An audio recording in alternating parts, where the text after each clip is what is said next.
Ici déjà, Persan, c'est le berceau. C'est le berceau historique, tout le monde s'est croisé ici, toutes les grandes histoires se sont passées, en tout cas ont démarré ici. L'histoire de Roland Magalon, l'histoire de la famille Lemonnier. Début 81, où on commençait à arriver, mon père il n'avait pas de remorque à l'époque, donc on mettait le wood-hopper sur le toit de la 204 et on arrivait à Persan comme ça et on montait la machine.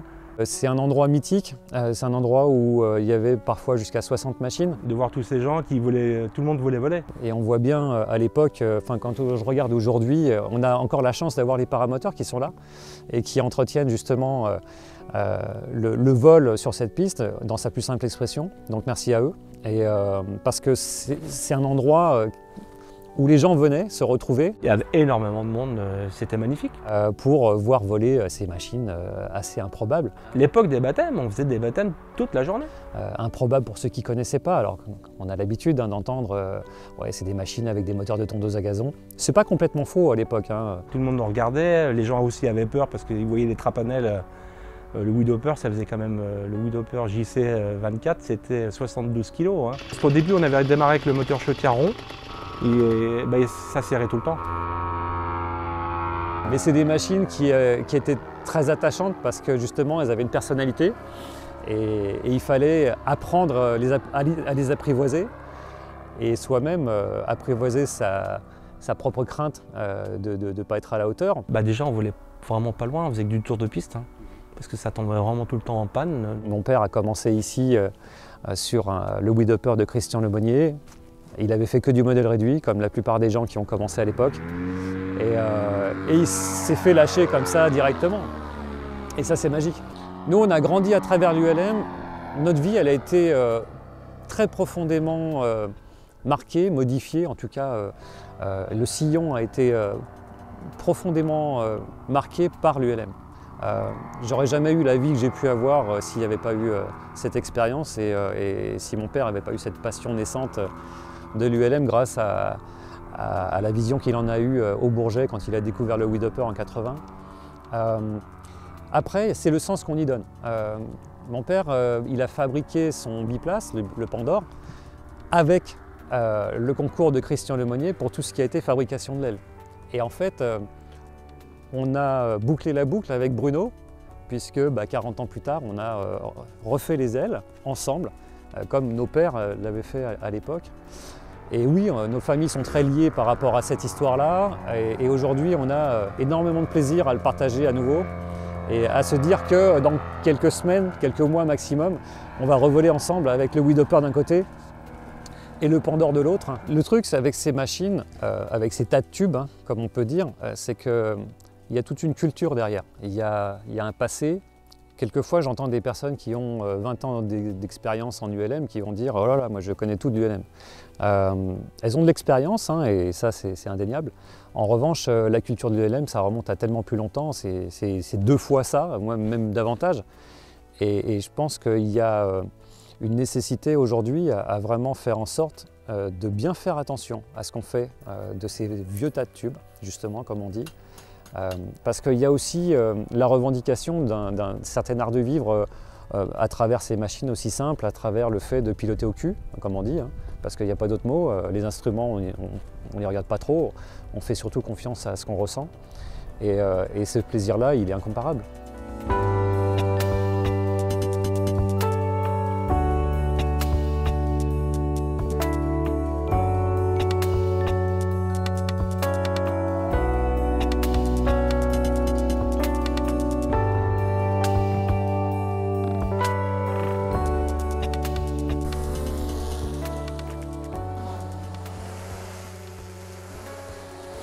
Ça c'est du Flight Simulator ça. Parce que mine de rien, j'en ai fait un paquet quand je ne pouvais pas voler en ULM. Donc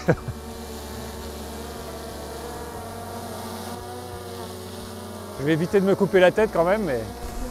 Et puis parce qu'il ne faut pas refuser la technologie et la nouveauté. Je pense que ça va de pair. Et ça nous permet d'avoir des images qu'on n'avait pas la possibilité d'avoir si tu reprends le vieux film qu'on avait fait avec la Super 8. Ici même, évidemment, on n'est pas sur la même qualité. Là, c'est incroyable. Incroyable. Parce que moi, je m'éclate là. En haut à droite, 2%. Non. Non, Bruno, il est comme un dingue, comme moi. En fait, on est comme deux mômes. Hein. Moi, j'ai commencé à voler sans brevet. J'avais même pas le théorique planeur. Et j'avais 12 ans et demi passé là-bas pour mon premier tour de piste. Il n'avait qu'une crainte, Bruno, il me l'a avoué il n'y a pas longtemps, il m'a avoué l'an dernier, c'était que je vole plus jeune que lui. Parce que son père m'avait lâché sur le Pandore, j'avais 11 ans. Et lui, il disait rien, mais il avait qu'une crainte, c'était que mon père accepte de me lâcher. Bon, ce qu'il y a, c'est que ma mère était derrière et a dit 11 ans, même pas en rêve. C'est des souvenirs qu'on a envie que ça se reproduise, quoi, hein. C'est vrai que moi, j'y pense tous les jours. Hein.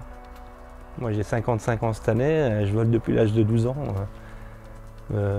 À 15 ans, je crois que j'avais pas loin de 1000 heures de vol quand même. Oui, c'était une histoire où l'âge comptait pas tellement finalement, parce que c'était des machines tellement simples. Encore une fois, comme tu dis, c'est un truc de gamin, il faut garder ses rêves d'enfance, il faut garder la fraîcheur de cet esprit-là et se dire que vraiment, c'est pas que du passé.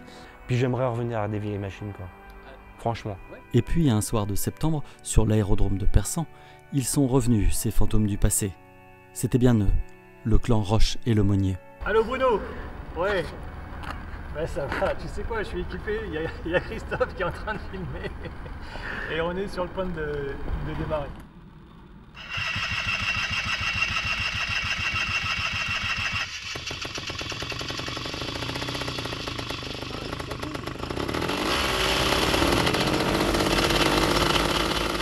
Oui, j'étais présent ce soir-là. Et sans y être préparé, j'ai vu renaître l'esprit des pionniers.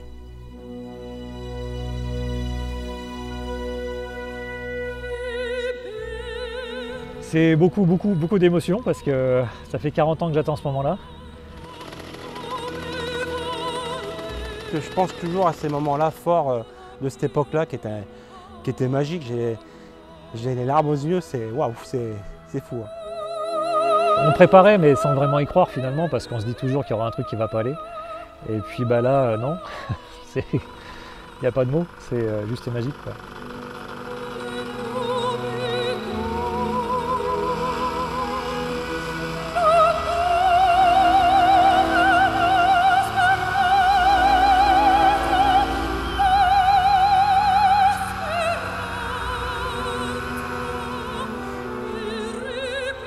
Je me suis dit que ça paraissait complètement irréel de voir cette machine prendre son envol et se sustenter à une vitesse aussi basse.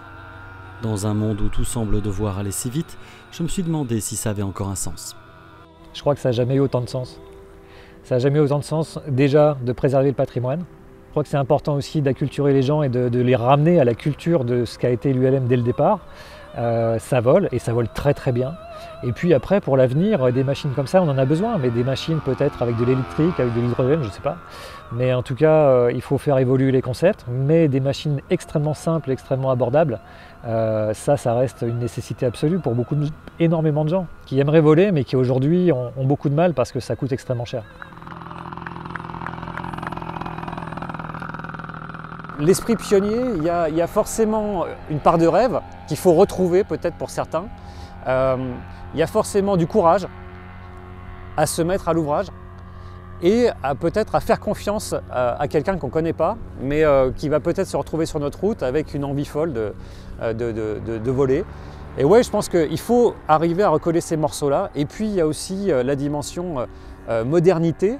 Et la modernité, ça ne passe pas que par le carbone, par des machines qui vont extrêmement vite. Et le fait que les valeurs des jeunes aujourd'hui, elles sont extrêmement liées à protection de l'environnement, développement durable, et on ne peut pas faire abstraction de ça. Et je pense que si on en fait abstraction, c'est une discipline qui sera amenée à ne vivre que sur le souvenir de ce que c'était à l'époque, sans s'inscrire dans une modernité qui est nécessaire.